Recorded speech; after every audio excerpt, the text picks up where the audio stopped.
குருவே துணை. டாக்டர் அஜய் பிரகாஷ் ஐயா அவர்கள் மனித உடல் ரகசியம் அப்படின்ற தலைப்புல தொடர்ந்து நமக்கு சிந்தனை உரை கொடுத்து வராங்க. அந்த வகையில இன்னைக்கு நிணநீர் மண்டலம் அப்படின்ற ஒரு வகுப்பு பற்றி நமக்கு சிறப்பானதொரு சிந்தனை உரை வழங்குவதற்காக வருகை புரிந்துள்ளார்கள். சிந்தனையை கேட்டு அனைவரும் பயன்பெறுவோம் என்று கூறி ஐயா அவர்களை வாழ்த்தி வரவேற்பதில் பெரும் மகிழ்ச்சி அடைகிறோம். வாழ்க வளமுடன் ஐயா, வாழ்க வளமுடன். வாழ்க வளமுடன்மா, வாழ்க வளமுடன். குருவே துணை. சரி, இப்ப நம்ம சிஸ்டங்கள், நம்ம உடல் இதுல நிறைய சிஸ்டங்கள் இருக்கு. ஜீரண மண்டலம் ஒண்ணு, அதுக்கடுத்தது நிணநீர் மண்டலம் இன்னைக்கு பார்க்கக்கூடியது. சுரப்பிகள் அதெல்லாமே எண்டோக்ரைன் சிஸ்டம். நரம்பு மண்டலம், இது போன்ற மண்டலங்கள் உண்டு. உடல் இயக்கங்கள் இருக்கு. இந்த உடல் ஃபங்க்ஷனிங், அந்த ஃபங்க்ஷன் சரியா இருக்கிறப்ப உடல் ஆரோக்கியமா இருக்கும். ஃபங்க்ஷனிங் சரியா இல்லாம இருக்கிறப்ப உடல்ல நோய் வரும்.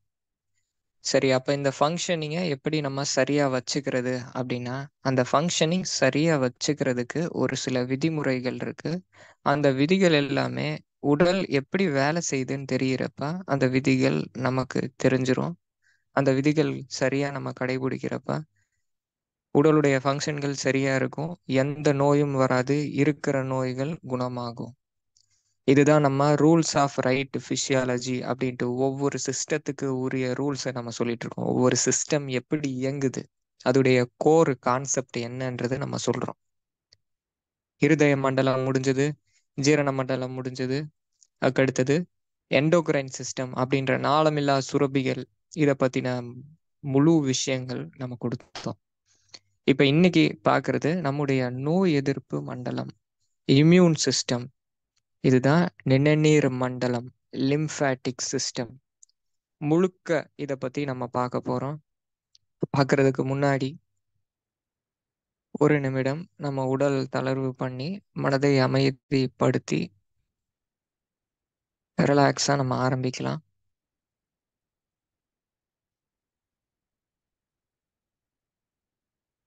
கையில பென் பேப்பர் எடுத்துக்கோங்க.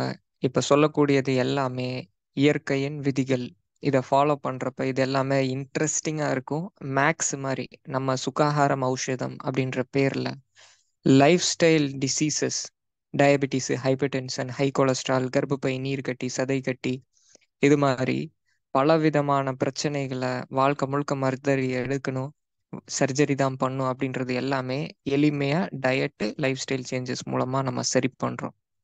இதுதான் உடலுக்கு தேவை இருக்கு. அதை சரியா கண்டுபிடிச்சு நம்ம சொல்லி அந்த உணவை எடுக்கிறப்ப சரியாகும். இதுதான் இங்க தவறு, இதுதான் பற்றாக்குறை இருக்கு, வெயில்ல போனா சரியாயிரும், சரியாயிட்டு மருந்துகள் விட்டுருக்குறாங்க. அப்ப உடல் எப்படி இயங்குதுன்றது தெரிஞ்சுக்கணும். அப்ப இதுல இந்த இம்யூன் சிஸ்டத்துல உண்டான விஷயங்கள்ல இப்ப நம்ம பார்க்க போறோம். மேக்ஸ் அப்படின்றது 2+2 4. கரெக்டா பண்ணா ரிசல்ட் கண்டிப்பா வரும். அது மாதிரி இந்த விதிகள் சரியா வச்சிருக்கிறப்ப உடல்ல நோயே வராது. சாவு அப்படின்றது வராதுன்னு நம்மளுடைய சித்தர்கள் பாட்டுல சொல்லுவாங்க. இந்த முறை நீங்க கடைபிடிங்க, சாவே வராது அப்படின்று. அது 100% உண்மை. ஒரு சில விஷயங்கள் நம்ம கடைபிடிக்கிறப்ப, உடல் ஆரோக்கியமா வச்சிருக்கிறப்ப நம்ம உடலுக்கு சாவு வராது. சாவுன்றது நமக்கு எப்பயுமே வரவே கூடாது. நம்ம ஜீவ சமாதி, நம்ம இறைநிலை அடையலாம். முக்தி தான் நம்முடைய நோக்கம். அதுக்கு அடுத்தது வீர மரணம் அடையலாம். அதுக்கு பேரு மாண்டு போறது. மரணம் அடையலாம். நம்ம வாழ்க்கையில எல்லா விஷயங்களையுமே பார்த்துட்டு வயசாகி இந்த நாள்ல நம்ம இறக்க போறோம், எல்லாமே முடிஞ்சது அப்படின்னு நினைச்சு மரணம் அடைகிறது. அது மகிழ்ச்சியான ஒரு செய்தி. சாவுனா என்ன? நோய் வந்து துன்பப்பட்டு இறக்குறது சாவு. அப்ப சாவுன்றது வராம இருக்கிறதுக்கான முறைகள் நம்முடைய முன்னோர்கள் கொடுத்திருக்கிறாங்க. இப்ப இதுக்கு இயற்கையின் விதிகள் நம்ம பார்க்க போறோம். சரி, முதலில் இது பார்க்கறதுக்கு முன்னாடி முதல்ல வியாதி அப்படின்னா என்ன? வியாதி அப்படின்னா சளி, காய்ச்சல், இது எல்லாமே வியாதி கிடையாது. இது வியாதியை தடுக்கக்கூடிய மெக்கானிசம். இப்போ ஒரு தூசி உள்ள போகுது நுரையீரல்ல, அதுக்கான வேலைகள் நடந்து அதை சளியா மாத்தி அது மூக்கு வழியாக வாய் வழியாக வெளியேற்றும். அது அந்த நோய் வரவிடாம இருக்க தடுக்கிறதுக்கு உண்டான மெக்கானிசம் நடக்குது. ஒரு காய்ச்சல் வருது, உடலுக்கு உள்ள இன்ஃபெக்ஷன் வந்துடக்கூடாது, உடல் பாதிச்சிடக்கூடாது அப்படின்ட்டு நம்முடைய இம்யூன் சிஸ்டம் காய்ச்சலை ஏற்படுத்தி சின்னதா இருக்கிறப்பயே அந்த நோயை வெளியேற்றும். அதுதான் காய்ச்சல். அப்ப தும்மல் வருது, இருமல் வருது, தலை சுத்தல் ஏற்படுகிறது, இதெல்லாமே அக்யூட்டா நடக்கிறது. எல்லாமே நோயை விரட்டக்கூடியது. இது நோய் கிடையாது. நாள்பட்டு இது தொந்தரவு தொடர்ச்சியா இருக்கிறப்ப இதுதான் நோய். இது கிரானிக் டிசீஸ். இது இந்த அக்யூட்டா நடக்கிற விஷயங்கள் நம்ம ஆரம்பத்துல இது மாதிரியான இயற்கையா நடக்கிற நோய் வெளியேற்றக்கூடிய விஷயங்களை நம்ம தடுக்கிறப்ப, சப்ரஸ் பண்றப்ப, இயற்கையாவும் சப்ரஸ் பண்ற முறை இருக்கு, செயற்கையாவும் சப்ரஸ் பண்ற முறை இருக்கு. எப்படி சப்ரஸ் பண்ணாலும் அது நோயா உண்டாகும். இப்ப இதுதான் நோய். நோய் அப்படின்றது ஆஸ்துமா, வீசிங்கு, அதுக்கடுத்தது நம்ம ருமட்டாய்டு ஆர்த்ரைட்டிஸ், ஆஸ்டியோ ஆர்த்ரைட்டிஸ், இது எல்லாமே நோய். காய்ச்சல், சளி, ஃப்ளூ, இது எல்லாமே நோய் கிடையாது, நோயை வெளியேற்றக்கூடியது. இதான் முதல் விஷயம். அப்ப முதலில் நம்ம இதுக்கு முன்னாடி இருதய மண்டலம் பார்க்கறப்ப இது என்ன வேலை செய்யும் அப்படின்னா, ஒவ்வொரு செல்களுக்கு அத்தியாவசிய தேவை ஆக்சிஜன், சர்க்கரை. சர்க்கரை மூலமாக தான் நம்முடைய ஏடிபி உடைஞ்சு அது ஆக்சிஜனும் சர்க்கரையும் சேர்ந்து உடைஞ்சு எனர்ஜி ரிலீஸ் பண்ணும். அப்ப இந்த இருதய மண்டலம் இருதயம் பம்ப் பண்ணும். நல்ல ரத்தம், நல்ல ரத்தம்னா அதுல சத்துக்கள் உண்டு, அதுல ஆக்சிஜன் உண்டு, அதுல சர்க்கரை உண்டு. இது செல்களுக்கு உடல் முழுக்க அனுப்பும். அனுப்பி அந்த செல்களுக்கு ஆக்சிஜன், சர்க்கரை கொடுத்து அதுக்கடுத்தது டீஆக்சிஜனேட்டட் பிளட், ஆக்சிஜன் இல்லாத ரத்தம் திரும்ப வெயின் மூலமாக நுரையீரலுக்கு திரும்ப வரும். நுரையீரலுக்கு திரும்ப வரப்ப ஏன் நுரையீரலுக்கு திரும்ப வருது? திரும்ப நுரையீரலுக்கு வந்து ஆக்சிஜன் இல்லாத பிளட்டு திரும்ப ஆக்சிஜன் அதுக்கு கிடைச்சு திரும்ப அது நல்ல ரத்தமா மாறி திரும்ப அது ஹார்ட்டுக்கு போய் ஹார்ட் வழியாக செல்கள் அனைத்திற்கும் போகும். இது கண்டினியூஸா நடந்துகிட்டே இருக்கும். இது நடக்க நடக்க என்ன ஆகும் அப்படின்னா உடலுடைய செயல்பாடுகள் சரியாக இருக்கும். அப்படி இருக்கிறப்ப இது இந்த கேபிலரிஸ் இந்த இடத்துல போறப்ப அந்த இடத்துல இருதயம் ரத்தத்தை பம்ப் பண்ணி கடைசி வரை வெளியேற்றுறப்ப கடைசியில் நம்மளுடைய ஃபிங்கர் பெட்டு, கால் பெட்டு, எண்டிங்ல இருக்கிற எல்லா இடத்துலையுமே கேபிலரிஸ் உண்டு. அந்த கேபிலரிஸ்ல எல்லாத்துலேயுமே இந்த பம்பிங் ஃபோர்ஸ்னால அந்த வால், இந்த கேபிலரியோடைய வால்ல கேப் இருக்கிறதுனால அது வழியாக பிளாஸ்மா வெளியேற்றும். ரொம்ப எளிமையானது, சிம்பிளா நம்ம புரிஞ்சுக்கலாம். கற்பனை கொஞ்சம் செய்யறப்ப புரிஞ்சுக்கலாம். அந்த பிளாஸ்மா வெளியேற்றிட்டே இருக்கும். அப்ப இந்த பிளாஸ்மா வெளியேற்றுது இல்லையா, இங்கிருந்து தான் நம்முடைய கதை தொடங்குது. இதுதான் லிம்ஃபாட்டிக் சிஸ்டத்துடைய தொடக்கம். லிம்ஃபாட்டிக் சிஸ்டம்ன்றது நம்முடைய சிஸ்டங்கள்ல நம்முடைய உடலுடைய ஹீரோவுடைய வேலை காப்பாத்துறது. நம்முடைய லிம்ஃபாட்டிக் சிஸ்டம் இது நம்முடைய நோயிலிருந்து நம்மளை காப்பாத்தும். நோய் கிருமிகள்ல இருந்து நம்மளை காப்பாத்தும். இங்க இந்த நீர் எல்லாமே சேருதுங்களா, பிளாஸ்மா எல்லாமே. இந்த பிளாஸ்மாவை எடுத்து லிம்ஃபாட்டிக் வெசல்ஸ் வழியாக எடுத்து லிம்ஃபாட்டிக் நோடு அப்படின்ற இடம் கொஞ்சம் பல்ஜ் ஆயிருக்கும். அந்த இடங்கள்ல போய் அங்க பார்க்கும் இந்த பிளாஸ்மால என்னென்ன இருக்கு அப்படின்னு பார்த்துட்டு அதுல எதுவும் நோய் கிருமிகள் இருந்தா இந்த லிம்ஃப் நோடுல மேக்ரோஃபேஜஸ் இது போன்ற சோல்ஜர்ஸ் நிறைய இருப்பாங்க. அது என்ன செய்யும் அப்படின்னா இந்த நோய் கிருமிகளை அடிச்சு துவம்சம் பண்ணி முழுங்கி சாப்பிட்டு இதை திரும்ப வெயினுக்கே அனுப்பி திரும்ப கழிவுகள் நம்முடைய யூரின் வழியாக வெளியேறும், வேர்வை வழியாக கழிவுகள் வழியாக வெளியேறும். இப்படிதான் நம்ம உடல் காப்பாற்றப்படுது.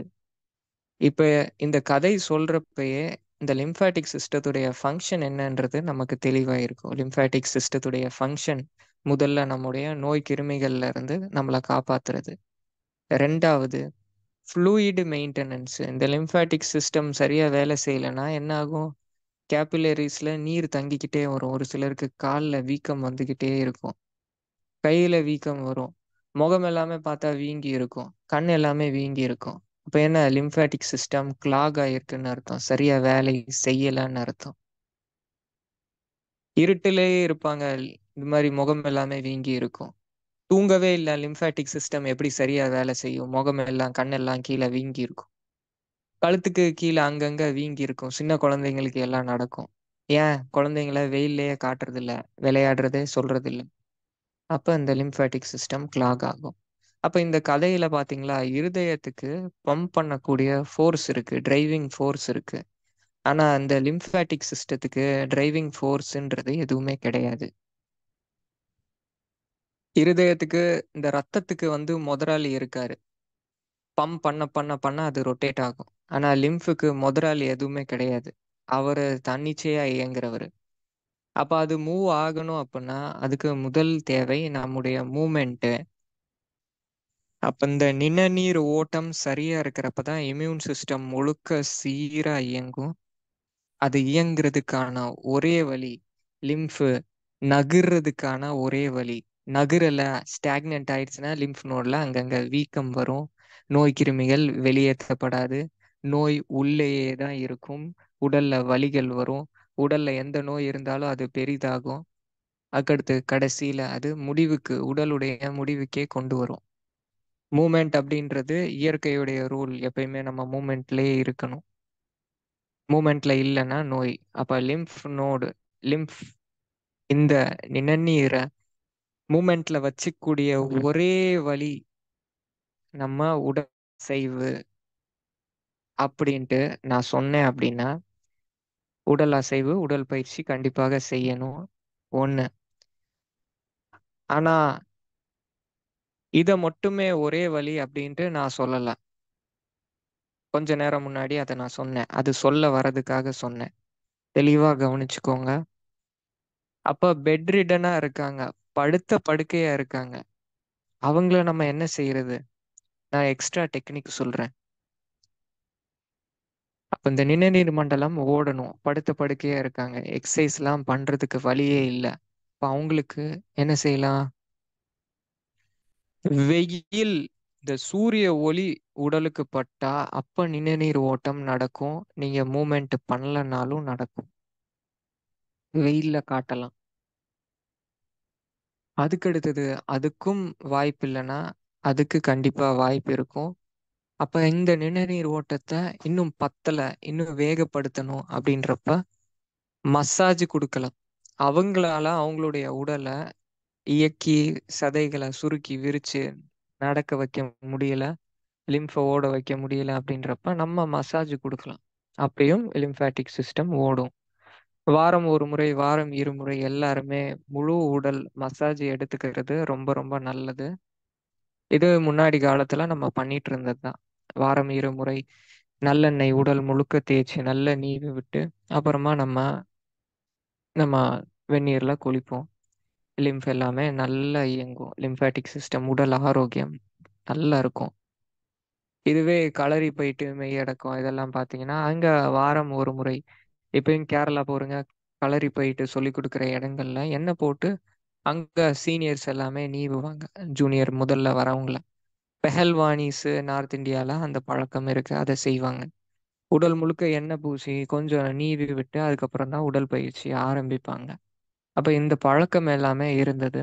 அப்ப இந்த மசாஜ் இது நம்ம செய்யறப்ப நிணநீர் மண்டலம் சீராக இருக்கும், சரியா இருக்கும். நிணநீர் மண்டலம், இந்த லிம்ஃபாட்டிக் சிஸ்டம் நம்மளுடைய சத்துக்களை உறிஞ்சுக்கிறதுலயும் முதல் பங்கா இருக்கு. ஒட்டி இருக்கிற கொழுப்புகள், கொழுப்பு சரியா வெளியேற மாட்டேங்குது. HDL ரொம்ப கம்மியா இருக்கு, LDL அதிகமா இருக்கு, டோனர் கொலஸ்ட்ரால் அதிகமா இருக்கு. இது ரத்தத்துல அங்கங்க போய் அடைக்குது அப்படின்னாலும் அதுக்கும் காரணம் நிணநீர் மண்டலம், நிணநீர் ஓட்டம் சரியில்லைன்னு அர்த்தம். நிணநீர் ஓட்டத்தை சரி செய்யறப்ப இதுவும் சீராகும். அடுத்தது இம்யூன் சிஸ்டம்னு பாக்குறப்ப இம்யூன் சிஸ்டத்துடைய வில்லன் யாரு அப்படின்னா நோய் கிருமிகள். இந்த நோய் கிருமிகள் இருக்கிறப்ப நல்லவர் இருப்பாரு. அந்த நல்லவர் உடலுக்கு நன்மை செய்யக்கூடிய நுண்ணுயிர்கள். வைரஸ் உடலுக்கு நன்மை செய்யும். ஃபங்கை உடலுக்கு ஏராளமான நன்மைகள் செய்யும். இன்னும் நுண்ணுயிர்கள் பல டிவிஷன்ல இருக்கு. எல்லாமே நம்ம உடலுக்கு நல்லது செய்யும். நுண்ணுயிரிகள் எப்பயுமே உடலுக்கு நல்லது செய்யும். இத ஆழ் மனசுல பதிவு செஞ்சுக்கணும். மண்ணுல போய் நம்ம விளையாண்டா, ஃபால்ஸ்ல போய் நம்ம குளிக்கும்போது, இது மாரி இயற்கையோட நம்ம இணைஞ்சிருக்கிறப்ப, நன்மை செய்யக்கூடிய நுண்ணுயிர்கள் நம்ம உடலுக்கு உள்ள போகும். அது உடலுக்கு போய் தீயது செய்யக்கூடிய நுண்ணுயிர்கள வெளியேத்தும். நல்ல காத்து சுவாசிக்கிறப்ப, நல்ல நுண்ணுயிர்கள் நமக்கு கிடைக்கும். நல்ல உணவு எடுத்துக்கிறப்ப, நல்ல நுண்ணுயிர்கள் உடலுக்குள்ள செல்லும். அப்ப இந்த கெட்ட நுண்ணுயிர்கள், இது நம்ம உடல்ல அதிகமா இருக்கிறப்ப, நல்ல நுண்ணுயிர்கள இது ஆட்கொள்ளும். உடல் நோய்க்கு உண்டாக்கும். அப்ப இந்த நல்ல நுண்ணுயிர்கள முதல்ல அதிகப்படுத்துறது தான் நம்முடைய வேலை. இம்யூன் சிஸ்டம் சரியா வச்சுக்கிறதுக்கான முதல் படி இதுதான். அப்ப நல்ல நுண்ணுயிர்கள் அதிகமாக இருக்கணும் அப்பன்னா, முதல்ல நல்ல நுண்ணுயிர்களுக்கு நம்ம துன்பம் செய்யக்கூடாது. நம்ம மத்தவங்களுக்கு துன்பம் செய்யாம இருப்போம். இது நம்முடைய உடல், நம்முடைய உடலையே கட்டுப்பாட்டுல வச்சிருக்கிறது. நம்முடைய உடல்ல எந்த ஒரு வேலை நடக்கணும்னாலும், இந்த நுண்ணுயிரோடைய பெர்மிஷன் இல்லாம நடக்காது. நுண்ணுயிர் இல்லன்னா, அது நடக்காது. இதை எழுதி வைத்துக் கொள்ளுங்கள். ஆழ் மனசுல பதிய வச்சுக்கணும். இந்த நுண்ணுயிர் கட் எக்ஸ்பர்ட்ஸ் அப்படின்றவங்க எல்லா வியாதிகளையுமே சரி பண்ணுவாங்க. நுண்ணுயிரை சரி பண்றப்ப எல்லா வியாதி சரியாகும். இது சிம்பிளான கான்செப்ட் தான். இத நம்ம இப்ப சிம்பிளா நம்ம சொல்றோம். அப்ப நல்ல நுண்ணுயிர்கள நம்ம சரியா வச்சுக்கணும். நல்ல நுண்ணுயிர்கள பாதிப்பு ஏற்படுத்தாம வச்சுக்கணும் அப்படின்னா, நல்ல நுண்ணுயிர்கள், உடல்ல நுண்ணுயிர்கள் தங்கி இருக்கிற இடம் எது? நுண்ணுயிர்களுடைய வீடு எதுன்றது நமக்கு தெரியணும். நம்முடைய உடல்ல நுண்ணுயிர்களுடைய வீடு எது அப்படின்னா, நம்முடைய பெருங்குடல், லார்ஜ் இன்டெஸ்டைன்.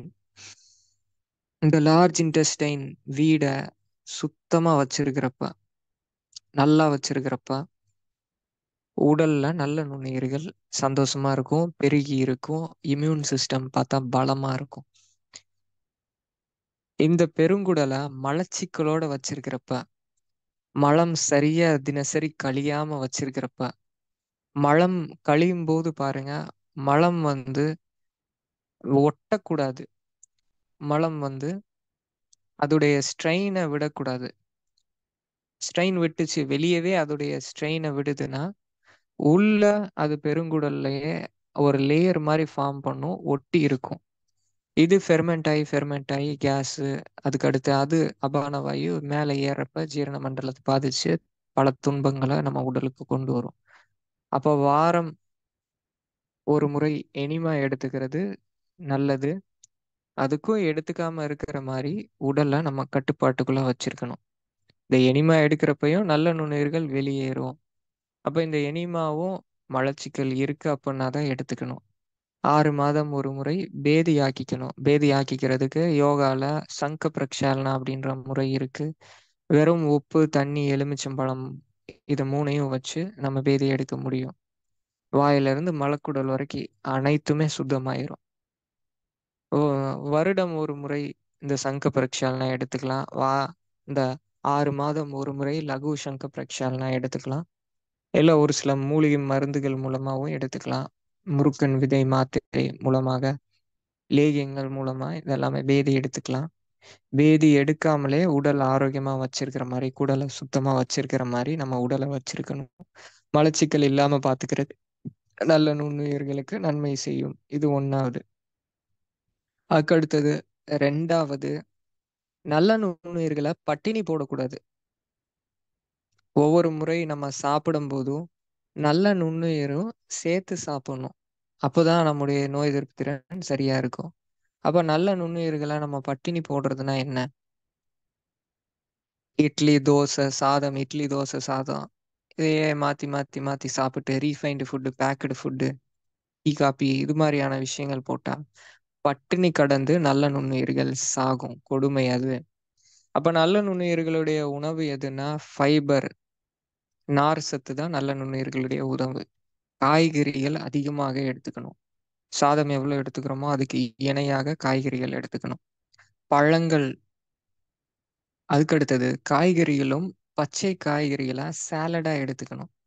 காய்கறிகள் சின்ன சின்னதா கட் பண்ணி அதில் சின்ன வெங்காயம், எலுமிச்சம்பழ சாறு, செக்கு நல்லெண்ணெய், கொஞ்சம் முளைக்கட்டிய தானியங்கள், ஊற வச்ச வேர்க்கடலை எல்லாம் போட்டு, மிளகு பொடி, பொட்டுக்கடல தூள் எல்லாம் போட்டு சுவையாக சாலடு எடுத்துக்கிற பழக்கம் நம்ம உணவுல காய்கறிகள் நீங்க சமைச்ச காய்கறிகள் ஒரு வெஞ்சனம் இல்லைனாலும் முதல்ல இந்த பச்சை காய்கறிகள் சாலடு சாப்பிட்டீங்க அப்படின்னா நுண்ணுயிர்கள் ஆரோக்கியமா இருக்கும். அதுக்கு மகிழ்ச்சியா அது இருக்கும். இப்போ பச்சையா சாப்பிடுறது இன்னும் நுண்ணுயிர்களுக்கு நம்ம கொடுக்குற பூஸ்ட். முதல்ல பழங்களா இருந்தாலும் சரி, பச்சை காய்கறிகளா இருந்தாலும் சரி, சமைக்காத உணவுகள் முதலில் எடுத்துக்கணும். அதுக்கப்புறம் தான் சமைச்ச உணவு எடுத்துக்கணும். மாறாக சமைக்காத உணவு சமைச்ச உணவுக்கு அப்புறமா எடுத்துக்கிட்டா அது உடலுக்கு பெரியதா நன்மைகள் செய்யாது, தீமை செய்யறதுக்கும் வாய்ப்பு இருக்கு. இந்த ஃபைபர் தான் நுண்ணுயிர்களுடைய உணவு. அப்ப பாரம்பரிய அரிசிகள் எடுத்துக்கோங்க, பட்டை தீட்டாத அரிசிகள் எடுத்துக்கோங்க, சிறுதானியம் எடுத்துக்கோங்க. ஒவ்வொரு முறை நம்ம சாப்பிடும்போது நுண்ணுயிருக்கு நம்ம என்ன உணவு கொடுக்குறோம் அப்படின்றத யோசிச்சு அதுக்கப்புறம் உள்ள அனுப்புனீங்கன்னா அடிக்கடி இன்ஃபெக்ஷன் வருது, அடிக்கடி சளி பிடிக்குது, நோய் எதிர்ப்பு திறன் ரொம்ப கம்மியா இருக்குன்றவங்க ஃபாலோ பண்றப்ப அடிக்கடி வாரம் ஒரு வாட்டி ஆயிருது, மாசம் ஒரு வாட்டி ஆயிருது. எங்க இப்ப ஆகவே இல்லை. ஏன்னா இதுதான் காரணம். இதுதான் நான் மேக்ஸ்ன்னு சொன்னேன். காரணத்தை கண்டுபிடிச்சு கொடுத்தா ரிசல்ட் 100% இருக்கும். நம்ம சைனசைட்டிஸ், அதுக்கு அடுத்தது இது மாதிரி இம்யூன் ரொம்ப லோவா இருக்கிறவங்க எல்லாருக்குமே நம்ம சிம்பிளா ஒரு சில விஷயங்கள் கொடுத்து சரியா இருக்கு. அப்ப இம்யூன் சிஸ்டத்தை பூஸ்ட் பண்ண நல்ல நுண்ணுயிர்களுடைய கான்செப்டே இப்ப நான் சொல்றேன். இது 2வது கான்செப்ட். அதுக்கு அடுத்தது ஆன்டிபயாட்டிக். ஆன்டிபயாட்டிக் அப்படின்னா உள்ள என்ன நுண்ணுயிரா இருந்தாலும் சரி, கெட்டது செய்யற நுண்ணுயிர், நல்லது செய்யற நுண்ணுயிர், ரெண்டுத்தையுமே அடிச்சு கொன்றும். இதுதான் இந்த ஆன்டிபயாட்டிக் செய்யற வேலை. கெட்ட நுண்ணுயிர் இறந்து போயிரும். ரொம்ப நல்லது, இன்ஃபெக்ஷன் குறைஞ்சது. சரி, அது தேவைப்படுறப்ப கண்டிப்பாக எடுத்துக்கணும். மற்றபடி சின்ன சின்ன விஷயங்களுக்கு இந்த ஆன்டிபயாட்டிக்கு இப்ப நம்ம நிறைய பேர் கொடுக்கறது கிடையாது, டாக்டர்ஸும் கொடுக்கறது இல்லை. ஆனா மெடிக்கல் ஷாப்ல வாங்கி எடுத்துக்கிற பழக்கம் இருக்கு. அப்ப நம்முடைய உடல் தகுதி சீரா வச்சுக்கிட்டு இந்த ஆன்டிபயாட்டிக் தேவைப்படாத மாதிரி வச்சுக்கணும். சின்ன சின்ன தொந்தரவுகள் வரப்ப இயற்கையாக அதை சரி பண்ணிக்கணும். மூலிகையிலேயே ஆன்டிபயாட்டிக் தன்மை இருக்கக்கூடிய மூலிகைகள் உண்டு, உணவில் உண்டு. இதையெல்லாம் எடுத்துக்கிட்டு நம்ம இந்த இன்ஃபெக்ஷன்ல இருந்து தப்பிச்சுக்கணும். அப்ப இந்த ஆன்டிபயாட்டிக் இதை எடுக்காம பார்த்துக்கணும். இது நல்ல நுண்ணுயிரையும் கொல்லும். சரி, இது எல்லாமே நம்ம செய்யாம இருக்கிறோம். இப்ப இந்த நல்ல நுண்ணுயிர்களை எப்படி அதிகப்படுத்துறது? நல்ல நுண்ணுயிர்களை அதிகப்படுத்துற முறை, சமைக்காத உணவுகள் அதிகமா எடுத்துக்கணும். சமைக்காத உணவுனா அவல் உணவுகள் கிடையாது. இது நல்ல நுண்ணுயிர்களை அதிகப்படுத்துறதை விட சமைக்காத உணவுனா பழங்கள் ஒண்ணு. 2வது காய்கறிகள் பச்சையாக, பச்சை காய்கறி சாலடு சொன்னோம் இல்லையா, அதை எடுத்து பாருங்க. ஒரு நாள்ல எப்படி உடல் மாறுதுன்றது உங்களால பார்க்க முடியும். அதுக்கடுத்து முளை கட்டிய தானியங்கள், பச்சை பயிறு முளை கட்டியது, சுண்டல் முளை கட்டியது, இதெல்லாம் உடற்பயிற்சி பண்றதுக்கு முன்னாடியோ பண்ணிட்டு எடுத்துக்கலாம்.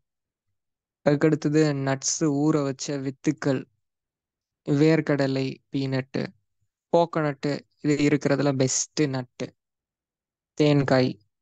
அதுக்கடுத்தது முந்திரி, பாதாம், பிஸ்தா, இது எல்லாமே நட்ஸ். இதெல்லாமே எடுத்துக்கணும். 3வது 4வது இலைகள், பச்சை இலைகள். இப்போ ஒரு காய்கறி செய்றீங்க, அந்த காய்கறி கறி செஞ்சு முடிச்ச உடனே அதுக்கப்புறம் அதுக்கு மேல இந்த கொத்தமல்லி இலைகள், கருவேப்பிலை இலைகள் அதுக்கப்புறமா அதுல சேருங்க. கலந்து அதை உணவாக எடுத்துக்கலாம். இது இலைகள். இலை சாறுகள் எடுத்துக்கலாம். இலைகள் பச்சையாக கடிச்சு சாப்பிடலாம். கொத்தமல்லி இலைகள், புதினா இலைகள், கருவேப்பிலை இலைகள், இது எல்லாத்தையுமே பச்சையாக சாப்பிடலாம். பூக்கள், ஆவாரம் பூ இருக்கு, முருங்கை பூ இருக்கு, வாழைப்பூ இருக்கு. இது எல்லாமே பூக்கள். பூக்கள் பச்சையாக என்னென்ன எடுத்துக்க முடியுமோ அதை எடுத்துக்கலாம். சிறுதானியங்கள், இது சமைச்ச உணவில் வரும். ஆனா சிறுதானியத்துல அம்பலி அப்படின்ற முறைய செஞ்சு எடுத்துக்கிறப்ப நுண்ணுயிர்கள் அதிகமாகும், ரொம்ப வேகமா அதிகமாகும். இந்த அம்பலி, இந்த டேர்மை ஃபேமஸ் பண்ண ஒரு doctor Khadarvali, millet scientist. Padmashri doctor Khadarvali. அம்பலினா கஞ்சி செஞ்சு உப்பு எதுவும் போடாம இந்த சிறுதானியம் மட்டும் தண்ணியில ஊத்தி கஞ்சியாக்கி, அது கஞ்சி அடுத்த நாள் பார்த்தா புளிச்சிருக்கும். அது கஞ்சியை வெள்ளை கலர் பருத்தி துணியால மூடி வச்சிடணும். அடுத்த நாள் பார்த்தா அது லேசா புளிச்சிருக்கும். அது அப்படியே நம்ம எடுத்துக்கிறது தான் இந்த அம்பலி. அதுக்கடுத்தது பாரம்பரிய அரிசிகள். இதுல பழைய சாதமா எடுத்துக்கிறது நுண்ணுயிர்களை அதிகப்படுத்தும். சமைக்காத உணவுகள் சேர்த்துக்கணும். சமைச்ச உணவில் இந்த 2 விஷயம் இருக்கு. சிறுதானியம் இருக்கு, பாரம்பரிய அரிசிகள் இருக்கு. இதை இது போல எடுத்துக்கிறப்ப நுண்ணுயிர்கள் அதிகரிக்கும். இதோட சேர்த்து போனஸ் ப்ரோபயாட்டிக் ட்ரிங்க். இந்த ப்ரோபயாட்டிக் ட்ரிங்க்ன்றது ப்ரோபயாட்டிக் அப்படின்னா நுண்ணுயிர்கள் தான் ப்ரோபயாட்டிக். ப்ரோபயாட்டிக் ட்ரிங்க்ல நுண்ணுயிர்களே நம்ம உடல்ல கிடைக்கும். நம்ம குடல்ல நுண்ணுயிர் இருக்கு. இதுக்கு நம்ம ஃபைபர் கொடுத்து அதுக்கு சாப்பாடு கொடுத்து அது இனவிருத்தி செஞ்சு அது பெருகிட்டே இருக்கும். அப்ப இது மாதிரி பண்றது நம்ம ப்ரோபயாட்டிக்கே இந்த நுண்ணுயிரே உடம்புல டைரக்டா கொடுக்கறது தான் இந்த ப்ரோபயாட்டிக் ட்ரிங்க். ப்ரோபயாட்டிக் ட்ரிங்க் இப்போ நிறைய மார்க்கெட்ல கிடைக்குது. ஆனா நம்ம எப்பயுமே இயற்கையா வீட்டுல செஞ்சது தான் நல்லா வேலை செய்யும். வீட்டுல செஞ்சது தான் நல்லது. அப்ப இந்த ப்ரோபயாட்டிக் ட்ரிங்க் எப்படி செய்யறது அப்படின்ற முறை நம்ம நிறைய காணொளிகள்ல சொல்லியிருக்கிறோம். உங்களுக்கு தேவை அப்படின்னா என்னுடைய நம்பருக்கு கூட இன்னைக்கு நீங்க மெசேஜ் வாட்ஸ்அப் போடலாம். நான் அந்த செய்முறையை அனுப்புறேன். அது மாதிரி வீடியோஸ்லயே உங்களுக்கு கிடைக்கும். ப்ரோபயாட்டிக் ட்ரிங்க் நிறைய இதுல நம்ம சொல்லியிருக்கிறோம். இந்த ப்ரோபயாட்டிக் ட்ரிங்க் காலை உணவுக்கு அப்புறம், மதிய உணவுக்கு அப்புறம், இரவு உணவுக்கு அப்புறம் எடுத்துக்கலாம். இதை ஒரு பழக்கமா ஆக்கிக்கலாம். இது எல்லாமே நல்ல நுண்ணுயிர்களை இன்க்ரீஸ் பண்ணக்கூடிய வழிமுறைகள். முதல்ல லிம்ஃபாட்டிக் சிஸ்டம் பார்த்தோம். அதுக்கு அடுத்தது இம்யூன் சிஸ்டத்துல நல்ல நுண்ணுயிர்கள், கெட்ட நுண்ணுயிர்கள், நல்ல நுண்ணுயிர்களை அதிகம் செய்யக்கூடிய முறைகள் பார்த்தோம். இப்ப 3வதா பார்க்கிறது இம்யூன் சிஸ்டத்துக்கு தேவைப்படும் சத்துக்கள். இந்த சத்துக்கள் என்ன இன்ஃபெக்ஷனா இருந்தாலும், நோய் எதிர்ப்பு சார்ந்து என்ன குறைபாடா இருந்தாலும் இந்த சத்துக்கள் உடல்ல இருக்கணும். இந்த சத்துக்கள் ரத்தத்துல இருக்கணும். இல்ல அப்படின்னா இந்த நோய் குணமாகாது. இப்ப இந்த சத்துக்கள் என்ன அப்படின்னா, இந்த சத்துக்கள் நிறைய இருக்கு. இந்த சத்துக்கள்ல முக்கியமான சத்து விட்டமின் சி. இதுதான் முதல் முக்கியமான சத்து. நீங்க பாருங்க, இப்போ உணவுன்னு எடுத்துக்கிறப்ப முதன்மை உணவு எப்பயுமே பழங்கள் தான். காடுகள்ல போறோம், பழங்கள் இருக்கு. இந்த பழங்கள்லயும் பார்த்தா எல்லா பழங்கள்லயும் லிஸ்ட் போடுங்க. லிஸ்ட் போட்டு பார்க்கறப்ப இருக்கிறதுல என்ன பழங்கள் ரொம்ப அதிகமா இருக்கு உலகத்துல அப்படின்னா, இனிப்பு சுவையுடைய பழங்கள் அதிகமா இருக்காது. தர்பூசணி மாதிரியான மெலன்ஸ் அதிகமா இருக்காது. சபசிடிக் அதிகமா இருக்காது. சிட்ரஸ் தான் இருக்கிறதுல அதிகமா இருக்கும். மெஜாரிட்டி பழங்கள் சிட்ரஸ் தான். புளிப்பு சுவையுடைய பழங்கள். இந்த புளிப்பு சுவையுடைய பழங்கள் இதுல விட்டமின் சி உண்டு. விட்டமின் சி வந்து ஆன்டி ஆக்சிடென்ட். விட்டமின் சி இன் ஹை டோசஸ் அதிக அளவுல கொடுக்கணும். எந்த ஒரு இன்ஃபெக்ஷனுக்கும் நேச்சுரல் ஃபார்ம்ல கொடுக்கணும். பழங்கள் எல்லா சிட்ரஸ் வகை பழங்கள்லையும் விட்டமின் சி உண்டு. விட்டமின் சி இந்த பழச்சாறுகள்லையும் நமக்கு கிடைக்கும். ஆனால் பழங்களா எடுத்துக்கிறது தான் சிறப்பு. இந்த விட்டமின் சி வேற எதுல இருக்கு அப்படின்னா, புளிப்பு சுவையுடைய பழங்கள் ஒன்று. ரெண்டாவது காய்கறிகள்ல நான் சிட்ரஸ் வெஜிடபிள்ஸ், வெள்ளரிக்காய், தக்காளி இதில் உண்டு. அதுக்கடுத்தது இலைகள்ல முருங்கை இலை இருக்கு. ரொம்ப அதிகமா இருக்கிறது நெல்லிக்காய். நெல்லிக்காய் ஏன் இம்யூன் சிஸ்டம்னு பேரு சொன்ன உடனே எல்லா மருந்துகள் எந்த ஒரு புக் எடுத்தாலும் எதை எடுத்தாலும் நெல்லிக்காய் தான் முதல்ல வரும். நெல்லிக்காய் லேகியம், ஆம்லா, சவன்பிராஷ் இதெல்லாமே வரும். நெல்லிக்காய் தான் highest vitamin C anti accident. இப்ப நெல்லிக்காய் தினசரி எடுத்துக்கணும். டெய்லி நம்ம நெல்லிக்காய் எடுத்துக்கிறப்ப எந்த ஒரு இன்ஃபெக்ஷன், எந்த தொந்தரவும் வராது. நெல்லிக்காய் ஒரு உணவு தான். தினசரி நம்ம எடுத்துக்கணும்னு ஆயுர்வேதம் சொல்லுது. தேனும் நம்ம தினசரி எடுத்துக்கலாம்.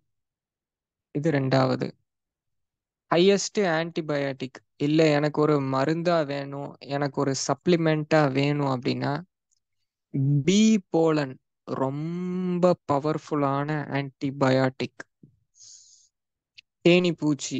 இந்த தேன் ஒரு துளி தேனே வந்து ஏகப்பட்ட பூக்கள் போயிட்டு அதோடைய வாழ்நாள் முழுக்க முடிச்சு ஒரு துளி தேனை சேகரிச்சு வைக்கும் இந்த தேனீ பூச்சிகள். இப்ப அதுல அத்தனை மருத்துவ குணம் இருக்கு.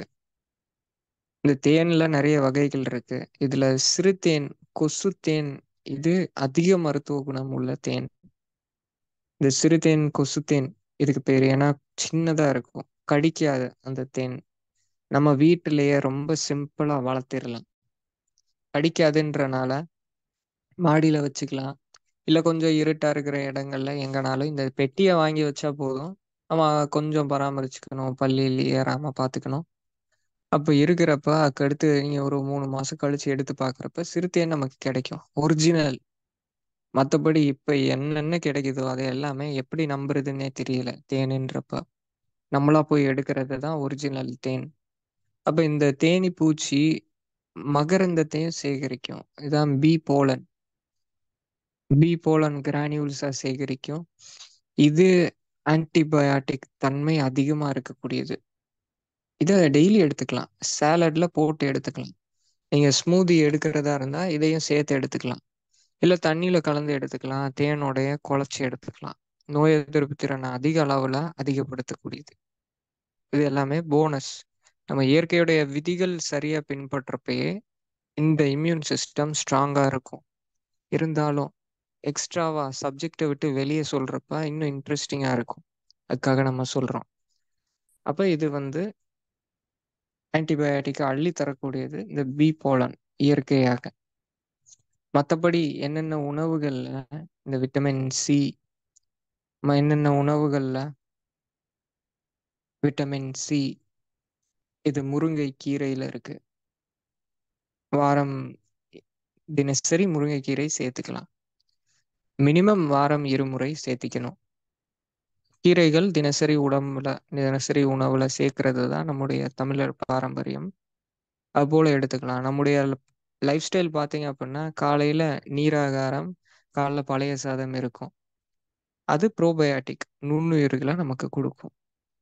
மதியம் பார்த்தீங்கன்னா காய்கறி, பொரியல், நம்ம பாரம்பரிய அரிசி சாதம் இதெல்லாமே வச்சு எல்லாமே சேர்ந்த உணவு இருக்கும். காய்கறியும் இருக்கும், கீரையும் இருக்கும், நாட்டு பசு மோர் இருக்கும். அது கடைசியா நுண்ணுயிர்கள் ப்ரோபயாட்டிக்கா வேலை செய்யும். மூலிகை சாறு இருக்கும். மூலிகை சாறுனா ரசம். இது எல்லாத்தையுமே நம்ம சேர்த்து எடுத்துக்கிறோம். இதுக்கு முன்னாடி ஒரு பழங்கள், ஃப்ரூட்ஸ் சாப்பிடுறோம். இரவு பார்த்தா மதியத்துல மீதி உள்ளது இரவு. இரவு உணவு எவ்வளவு சீக்கிரம் முடியுமோ அவ்வளவு சீக்கிரத்துக்கு முடிச்சிடணும். இப்படி தான் இருந்தது. அப்ப இந்த லைஃப் ஸ்டைல் ஃபாலோ பண்றப்ப நேரம் அதிகமா கிடைச்சது, டைம் அதிகமா கிடைச்சது. எப்ப பாரு வீட்ல வேலை செஞ்சுக்கிட்டே இருந்து மனம் சார்ந்த பிரச்சனைகள் வருது வீட்ல இருக்கிறவங்களுக்கு. அப்ப மனம் சார்ந்த பிரச்சனை வரணும் அப்படின்றதுக்காக லைஃப் ஸ்டைல மாத்தி வச்சுட்டாங்க. ஆனா இந்த லைஃப் ஸ்டைல் நான் இப்ப சொன்ன லைஃப் ஸ்டைல் இருக்கிறப்ப என்ன வேலை உண்டு? வேலை இருக்காது. அப்ப செல்ஃப் கேர் அதிகமா பண்ணலாம். யோகா பண்ண முடியும். எல்லா விஷயங்கள் செய்ய முடியும். 21 நாள் செய்யறப்ப அதுவே பழக்கமா மாறிடும். இப்ப இது எல்லாமே டெக்னிக்ஸ். சரிங்க. இப்ப இதில் ஏதாவது கிளாரிஃபிகேஷன் சந்தேகம் இருந்ததுன்னா எல்லாத்தையுமே நோட் பண்ணி வச்சுக்கோங்க. கேள்வி பதில் செஷன்ல அதை கிளாரிஃபை பண்ணிக்கலாம். அது போல இப்ப நம்ம கொடுத்ததுல எதுவும் சந்தேகங்கள் நம்ம எஃப்ஏக்யூல நம்ம பார்க்க போறோம். ஒருத்தர் மட்டும் இதோடைய ஃபீட்பேக்கு இதுல வேற எதுவும் சந்தேகங்கள் இருந்தாலும் புரியாம நம்ம கிளாரிட்டி இல்லாம ஏதாவது ஒரு விஷயம் இருந்ததா அதை மட்டும் கேட்டு கிளாரிஃபை பண்ணிக்கோங்க. நன்றிங்க. வாழ்க வளமுடன்மா. ரவிசங்கர் லோகநாதன் அன்மிட் கொடுத்திருக்கேன். ஐயா வாழ்க வளமுடன். அம்மா வாழ்க வளமுடன்மா. வாழ்க கேளுங்க ஐயா. வளமுடன் சார். இந்த லிம்பாட்டிக் சிஸ்டம் ஒர்க் பண்றது மட்டும் இன்னொரு தடவை சொல்லுங்கய்யா. சரியா கொஞ்சம் புரியல. அதாவது நிணநீர் சுரப்பி வந்து அந்த அடிபட்டா இன்ஃப்ளமேஷன் ஃபார்ம் ஆகுறதுல இருந்து அது ஒரு பர்டிகுலர் ஒரு சில இடத்துல அந்த நோடு மாதிரி ஃபார்ம் ஆகுது. அது மட்டும் கொஞ்சம் எப்படி ஃபார்ம் ஆகுது, எதனால அது ரெக்கவரிக்காக யூஸ் வருது, இயற்கையாவே உந்துதலாகி வருதா அப்படிங்கறது கொஞ்சம் சொல்லுங்க. சரிங்க, நான் நன்றிங்கய்யா. இப்ப ஃபுல்லா நன்றிங்க. வாழ்க வளமுடன். முதல்ல நம்ம லிம்பாட்டிக் சிஸ்டம் இருதய மண்டலத்துல இருந்து தான் தொடங்கணும். முதல்ல இந்த இருதயம் வந்து ரத்தத்தை பம்ப் பண்ணும். இருதயம் ரத்தத்தை பம்ப் பண்றப்ப ஆக்சிஜன் உள்ள பிளட் உடலுக்கு எல்லா செல்களுக்குமே தேவை. பம்ப் பண்றப்ப அது ஆர்டரி வழியாக பம்ப் பண்ணும். ஆக்சிஜன் உடைய ரத்தம் ஆர்டரி. இது நேரா போகும். பம்ப் பண்ண அந்த ஃபோர்ஸ்னால நேராக போகும். எல்லா செல்களுக்கு போய் ஆக்சிஜனை கொடுக்கும். அது மாதிரி ரத்தத்துல சர்க்கரை, அதுக்கு உண்டான சத்துக்கள் எல்லாத்தையுமே கொடுக்கும். கொடுத்து அதுக்கடுத்து ஆக்சிஜன் இல்லாத ரத்தம் வெயின் வழியாக திரும்ப எங்க வரும்னா நுரையீரலுக்கு வரும். நுரையீரலுக்கு வந்து திரும்ப ஆக்சிஜன் அங்கிருந்து எடுத்து திரும்ப அது இருதயத்துக்கு போய் திரும்ப பம்ப் பண்ணும். இந்த ரொட்டேஷன் நடந்துட்டு இருக்கும் ஹார்ட் பம்ப் பண்றனால. இப்படி ஆகுறப்ப என்னன்னா இந்த வெயின், இந்த கேபிலரினா சின்ன சின்ன இரத்த நாளங்கள், இந்த ஆர்டரி வந்து விரலுடைய இடங்கள்ல எண்டுல உடம்புல எங்கெங்க எண்டிங் இருக்கோ அங்க இடங்கள்ல எல்லாமே கேபிலரிஸ் உண்டு. இந்த கேபிலரியுடைய செவுரு, இந்த வால்ல கேப் இருக்கும். இது வழியாக பிளாஸ்மாவை கசிஞ்சு விடும். நம்ம ரத்தத்தின் வெள்ளை அணுக்கள் இருக்கு, ரத்தத்தின் சிகப்பணுக்கள் இருக்கு, சத்து பொருட்கள் உண்டு. இது எல்லாமே இருக்கு. பிளாஸ்மாவும் இருக்கு, தண்ணீரும் இருக்கு. இதை எல்லாத்தையுமே வெளியேற்றும். இதுல பிளாஸ்மா மட்டும் வெளியேறும். பிளாஸ்மாவும் கொஞ்சம் புரோட்டீனும் வெளியேறும். இப்ப இந்த பிளாஸ்மா புரோட்டீன் வெளியேறுது இல்லையா, போக போக போக அது வெளியேறிட்டே இருக்கும். வெளியேற என்ன ஆகும், அது வீக்கமாக ஆரம்பிக்கும். அப்படி ஆகக்கூடாதுன்றதுதான் லிம்பாட்டிக் சிஸ்டம் நம்ம உடம்புல இருக்கு. இப்ப இந்த வெளியேற்றக்கூடிய பிளாஸ்மாவை அதை வந்து இந்த நிணநீர் மண்டலம் இங்கிருந்து தொடங்குது. இங்கிருந்து லிம்பாட்டிக் வெசல்ஸ் வழியாக எடுத்துக்கும். எடுத்து நேரா லிம்ஃப் நோடுக்கு அனுப்பும். லிம்ஃப் நோடு தான் இந்த இடத்துல என்ன ஆகும்னா இதுல என்ன நோய் கிருமி இருக்கு அப்படின்றத பார்த்து அதை வந்து சாப்பிட்டு அதை இல்லாம பண்றது லிம்ஃப் நோடுக்குள்ள மேக்ரோஃபேஜஸ் செய்யற வேலை. இப்ப இது செஞ்சுட்டு திரும்ப அது வெயினுக்குள்ளேயே இது அனுப்பும். இப்ப இந்த ப்ராசஸ் நடந்துட்டு இருக்கும். அப்ப இதுல லிம்ஃப் நோடு உடம்புல எங்க அதிகமா இருக்குன்னா நம்முடைய காலர் போன் இதுக்கு கீழே கழுத்துல அதிகமா இருக்கு. அப்ப லிம்ஃப் நோடு வீங்குற இடம் இங்க அதிகமா வீங்குறது பார்க்கலாம். ரெண்டாவது நம்முடைய தொடை இடுக்குல அங்க எல்லாமே வந்து பேக் பெயின், நெக் பெயின் இருக்கும்போது அந்த பெக்ஸ்ல நாட்டு உழுவும் அப்படின்னு சொல்லுவாங்க. அதுதான் ரீசன். அது எது சார்? பெக்ஸ் இருக்கு இல்லையா நமக்கு செஸ்ட்ல, காலர் போனுக்கு கீழே செஸ்ட்ல பெக்ஸ்ன்னு சொல்லுவாங்க மசில் இல்லையா. ஆமா, பெக்ட்ரலிஸ். ஆமா, பெக்ட்ரல் இருக்கு இல்லையா, அந்த இடத்துல வந்து டைட்னஸ் ஆயிடும். ஆக்சுவலா ட்ரிகர் மாதிரி ஃபார்ம் ஆயிடும். பேக் பெயின், ஏதாவது நெக் பெயின் இருக்கிறவங்களுக்கு இன்ஃப்ளமேஷன் இருந்தா சோ அந்த லிம்ப் தான் வந்து அந்த இடத்துல டெவலப் பண்ணி விட்டுது. அப்படியே கிடையாது சார். அது வந்து மயோஃபேஷியல் ட்ரிகர், மயோஃபேஷியல் நாட். அது ஃபேசியால உண்டாகிற நாட்டு. இது லிம்ஃப்ல உண்டாகிறது. லிம்ஃப்ல உண்டாகிறது மூமெண்ட் பண்ணாம இருக்கிறனால, வெயில்ல போகாம இருக்கிறனால உண்டாகிறது, இல்ல இன்ஃபெக்ஷன் அதிகரிக்கிறனால உண்டாகிறது. இது வந்து நமக்கு அந்த மசில்ல உண்டாகிற நாட்டு. நீங்க சொல்றது பெயின், கழுத்துல வலி, முதுகுல வலி, அதெல்லாமே மயோஃபேஷியல் நாட்டு. அது நம்ம நாட்டை சரி பண்றப்ப, ஸ்ட்ரெச்சிங் பண்றப்ப அந்த நாட்டு சரியாகும். ரெண்டும் வேற வேற. அந்த நாட்டு வந்து என்ன ஆயிடுதுன்னா, அந்த நாட்டு வந்து எவ்வளவு ஸ்ட்ரெச்சிங் பண்ணி நார்மலைஸ் பண்ணி நம்ம ட்ரிகர் பிளாஸ்டிங் பண்ணி இவ்வளவும் பண்ணதுக்கு அப்புறம் திருப்பி 2-3 நாள்ல அந்த நாட் ஃபார்ம் ஆயிடுது. அது எதனால அப்படி ஆகுதுங்க? Correct sir. இதுக்கு நிறைய ரீசன் இருக்கு. இது வந்து நம்ம அந்த மசில் அண்ட் போனி ஸ்ட்ரக்சர் அதை பத்தி பேசுறப்ப அந்த சிஸ்டத்துல ஃபுல்லா நான் சொல்றேன். ஷார்ட்டா இப்ப நான் சொல்றேன். நம்முடைய ஸ்ட்ரக்சர் வந்து மாறும்போது திரும்ப திரும்ப நாட்டு வரதான் செய்யும். நீங்க மயோஃபேஷியல் எக்ஸ்பர்ட் இல்ல வர்ம முடிச்சு எடுக்கிறவர்கிட்ட நாட்டு எடுத்தாலும் போயிட்டு வாங்க, நாட்டே இல்லை, வலியே இல்லை, திரும்ப அது உருவாகும். ஏன்னா ஸ்ட்ரக்சர் சரியா இல்லை. அந்த ஸ்ட்ரக்சர் சரியா இல்லைன்னா நம்ம உட்கார்றப்ப நேரா உட்கார்றதுல கிராஸா உட்காரோம், அது இருக்கலாம். இது ஒண்ணு. இல்ல அத நீங்க சரி பண்ணாலுமே உடலுடைய போன்ஸ் உடைய ஸ்ட்ரக்சர் மாறி இருக்கும். இந்த நீங்க ஷோல்டர் பாருங்க, முழு உடல் நம்ம பாக்குறப்ப ஒரு ஷோல்டர் கொஞ்சம் மேல, ஒரு ஷோல்டர் கொஞ்சம் கீழ. ஆண்களுக்கு பாக்குறப்ப ஒரு ரவுண்டர் ஷோல்டருக்கு ஒரு ரீசன். ஆஹா. அதுவுமே ரீசன். ஸ்ட்ரக்சர் மாறி போறது முழுமையான ஃபுல் ரீசன் தான். பெல்விக் டில்ட், ஆக்ரோமியன் ப்ராசஸ் கீழ மேல, கிளாவிக்கல் போனே ஒண்ணு கீழ ஒண்ணு மேல அப்பெல்லாம் இருக்கும். அப்ப அந்த ட்ரிகர் ஃபார்ம் ஆக செய்யும். சிம்பிளா வந்து நிறைய விஷயங்கள் இதெல்லாமே பார்க்கணும். இப்ப வண்டி ஓட்டுறது, அந்த வண்டி ஓட்டுறதுல ஆங்கர் அது வந்து வளைஞ்சிருக்கிறப்ப ரிட்ராக்ஷன் அதுல ஆயிடும். ஸ்கேப்புலாலயும் அதே ப்ராப்ளம் வரும், ரிட்ராக்ஷன். ஆமா, ஸ்கேப்புலாலையும் வரும். ஓகேங்க. அந்த வண்டி ஓட்டுறதுல அலைன்மெண்ட் மாறி இருக்கிறப்ப, இல்ல ஹவுஸ் ஒய்ஃப் சமையல் பண்றப்ப ஹைட்டு கம்மியா இருப்பாங்க, அப்ப ஷோல்டரை மேல தூக்கியே பண்றப்ப அது எல்லாமே அலைன்மெண்ட்டை மாற்றும். அலைன்மெண்ட் தான், அலைன்மெண்ட்னால தான் மயோஃபேஷியல் ட்ரிகர் திரும்ப திரும்ப ஃபார்ம் ஆகுறதுங்க. ஓகேங்க. இந்த லிம் நோடு வந்து இன்க்ரீஸ் ஆகி வர்றது வந்து இந்த கழுத்துல இந்த கடவாப்பல்ல கீழே 2 இடத்துல அப்படி ஒரு பால் மாதிரி ஃபார்ம் ஆகும், அதுவும் இதுல சேர்ந்தது தானங்க? அது வந்து லிம்ஃப் நோடு. அது லிம்ஃப் நோடு. அது அங்க எல்லாமே லிம்ஃப் நோட்ஸ் இருக்கு. வாழ்க வளமுடன் ஐயா. டவுட் செக்ஷன் இது இல்லைங்க ஐயா, ஒன்னொன்னா கேட்க வேண்டாம் எல்லாரும். ஐயா வந்து தெளிவு என்ன புரியுது அப்படிங்கிறது தான் கேக்குறாங்க. டவுட் செக்ஷன் தனியா கண்டிப்பா வைப்போம், அன்னைக்கு வந்து எல்லாரும் கேள்வி கேட்டுக்கலாம். சரிங்களா? இந்த லிம்ஃப் வந்து அங்க சப்ளை பண்ணி அதை நார்மலைஸ் பண்ணுது, அப்படிதானங்க கடைசியா? ஆமா, நீங்க அந்த தாடை பகுதிக்கு கீழே சொல்றது வந்து அது லிம்ஃப் நோடு.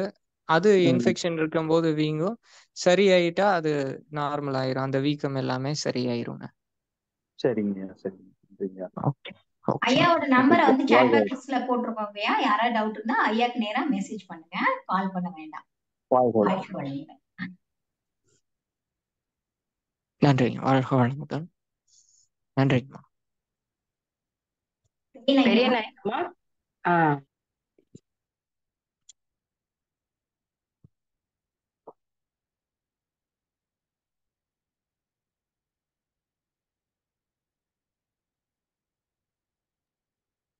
பெரிய நாயகம்மா, வாழ்க வளமுடன். இதுவரைக்கும் நமக்கு இந்த நிணநீர் ஐயா இப்போ ஒவ்வொரு மண்டலமா சொல்லும் பொழுதுதான் உடம்புக்குள்ள வந்து என்னென்ன சிஸ்டம் இருக்கு. அம்மா சொல்றீங்களா? ஆமா, வந்துட்டாங்க. வாழ்க வளமுடன் அம்மா. கேக்குதுங்களா? கேக்குதுமா, சொல்லலாம். வாழ்க வளமுடன்.